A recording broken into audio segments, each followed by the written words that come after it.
I just got a cough. Anyway, Loy from LoyMachedo.com, and who's LoyMachedo.com. The date is 15th April 2015. Time right now is 5:34 in the morning.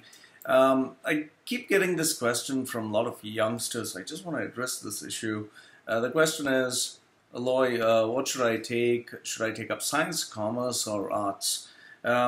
This question normally comes to those students who are on the brink of choosing, making a career choice, especially when they are in 9th standard. And this happens mainly with, youngsters who are in the Middle East as well as in India. I don't know about other countries. So they have to make a choice between 3 streams, that is science, commerce, and arts. And contrary to what parents keep bombarding or what society keeps telling people, there's always this tendency that if you're science, well, you're going to be something really big in life. Then second-class students take up commerce, and the useless ones take up arts. I beg to differ. So let me give you the exact the facts, figures, and economics in terms of opinions as to what should you choose, science, commerce, or arts. The background that you should consider is not in as much as your passion for the subject, but rather the practicality of choosing the 3. Now, I've divided them into 1, 2, 3, 4, 5 major distinctions. The first one is money.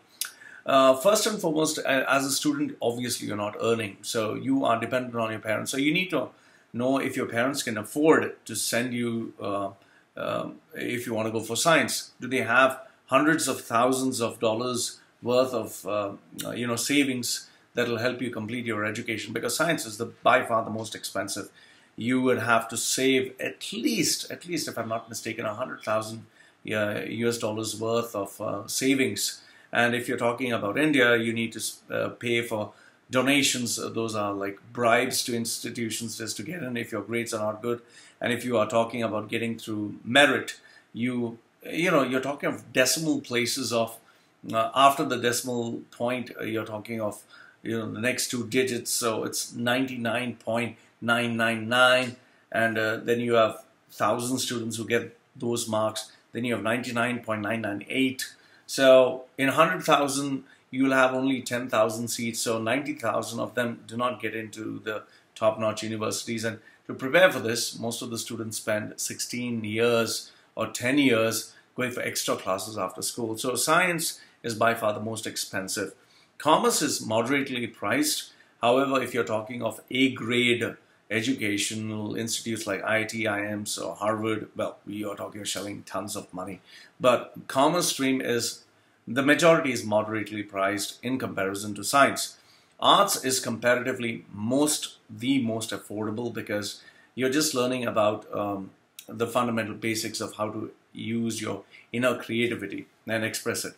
So money, the first one. The second one is dedication. Now, if you are a person who loves to study and wants to study and whose only obsession in life is to study, then you should take up science, because the time that you need to spend for getting yourself into science, I mean, I've seen students who do nothing but eat, sleep, and study. That's all they do. Yes, there are many students who enjoy, drink, have fun, do drugs, and whatever, but they don't succeed in the long run. Just because someone else has managed to do drugs or drink and become successful in their career doesn't give you the passport for it. So dedication in terms of science is exceptionally high. You're talking of at least 12 hours study, and you can't wing it. You can't just bullshit answers. You can't customize answers like how you can do in terms of commerce and arts. Commerce, medium dedication. I know many students who hardly read a book and they pass the exams. And in arts, it's just going through the book by hearting, facts, figures of history, whatever the core subjects are in arts. But the dedication in terms of commerce and arts is comparatively less. So if you're not a person who loves to study, don't get into science. People might look very cool, but they really kill themselves when it comes to education. The mindset. Now, in terms of science, you need to have a mindset that is service to mankind and absolutely accuracy in terms of work. You can't fool around in terms of science. Where commerce is involved, your mindset should be more in terms of money, in terms of managing people or managing organizations. In terms of arts, I think it's more about managing yourself and finding out how you can bring out creativity the easiest and the best manner. The future.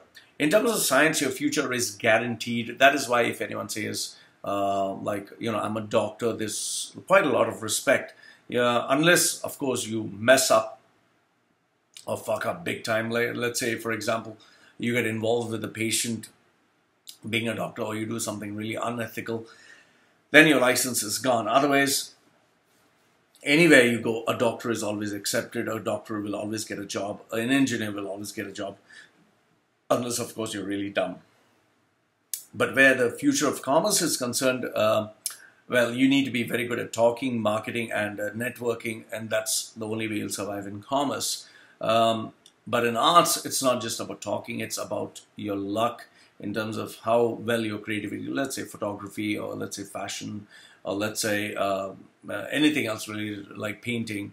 It all depends on how you express your creativity and how well it's taken by people, because you can be really good in talking, networking, but if your work doesn't sell, then it's no use. Finally, the lifestyle. Lifestyle in science, you should love what you do. It should be nothing but work, work, work. Yes, there are many doctors who are overseas in US, but you need to understand that they do, some of them really have to do the disgusting stuff, but they do it because that is their job, especially doctors who are working in emergencies. I mean, I've heard stories of them coming absolutely drunk. Some of them have maggots in their penises and vaginas, and they have to clean up pus that is oozing out of private parts. I mean, disgusting stuff, but they do it because it is service to mankind. So it's not glamorous as you think it is, but it's dedicated work. And don't think that you can become a doctor if you are a doctor in, let's say, Middle East. You can suddenly become a doctor in US. No, you need to undergo the examination. So there's a lot to study, and you need to know it accurately. Once you become a doctor in a particular place, you cannot change the city or the country because you need to undergo the exam once again. So that involves learning. Studying never ends. I know a doctor who's a psychiatrist who was my student in branding and marketing. He is, I think, 57. He's still studying. He's still undergoing examinations. I mean, I find that appalling, rather shocking, because he gets up 4:30 every day in the morning just to study for 2 hours. So you need to be highly disciplined. Commerce, well, you can move into an 8 to 5 job. However, if you're talking about business, work never ends. You need to be obsessed about making money. However, the factor here is there's no guarantee that you'll do well. Yes, there are many successful stories of businessmen who have done very well, but that doesn't mean you're also going to do well. Arts, well, there's no such thing as timing. You can get up any time of the night, any time of the day, but it all depends. Your success depends on how well your work is accepted, and that's your survival. That's the only formula for survival. So these are my opinions about science, commerce, and arts. And yes, you'll have subjective views, love to hear it. But this is what I say. If you're not a person who has financial backing and don't like to study, don't get into science. Science is all about service to mankind. Commerce is more relaxed based, and you can wing it. You can get away with a lot of stuff. Arts is for creativity and for people who believe that they can really do it. But then again, the success rate for arts is very thin. So, Loy from LoyMachedo.com and who's LoyMachedo.com. Let me know what you think. These are my views. I'd love to hear yours. And yes, you are free to disagree with whatever I say, but let me hear them. Goodbye for now.